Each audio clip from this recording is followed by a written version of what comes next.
ആമേൻ ആമേൻ. യേശുവിൻ്റെ ഏറ്റവും പ്രിയമുള്ള കുഞ്ഞ്, ദാനിയേൽ 3-ാം അധ്യായം 17-18 വാക്യങ്ങൾ.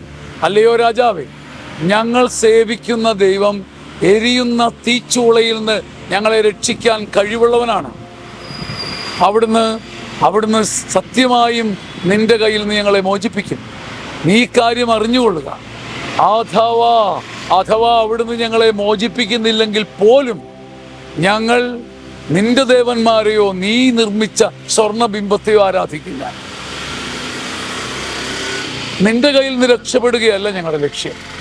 ഞങ്ങളുടെ ദൈവം നീ ഒരുക്കുന്ന തീച്ചൂള പോലെ 100 കണക്കിന് തീച്ചൂളയിൽ നിന്ന് ഞങ്ങളെ രക്ഷിക്കാൻ കഴിവുള്ളവനാണ്.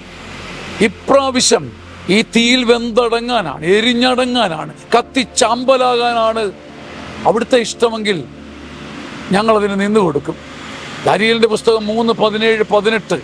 അഥവാ അവിടുന്ന് കൈനീട്ടി ഞങ്ങളെ രക്ഷിക്കുന്നില്ലെങ്കിൽ പോലും നിന്റെ സ്വർണബിംബത്തെയോ ദേവന്മാരെയോ ഞങ്ങൾ തലകുനിച്ച് ആരാധിക്കില്ല. കർത്താവിൻ്റെ വലിയ മഹത്വത്തിൻ്റെ ശക്തി ഈ വചനത്തിലൂടെ ഉള്ളിലേക്ക് വരട്ടെ. ദാനിയേൽ 3:17-18 വാക്യങ്ങൾ ഒരു അത്ഭുത പ്രാർത്ഥനയാണ്, അത്ഭുത ശക്തിയാണ്, അനുഭവ പ്രധാനമാണ്, ആത്മീയ ദീപമാണ്. ആമേൻ ആമേൻ.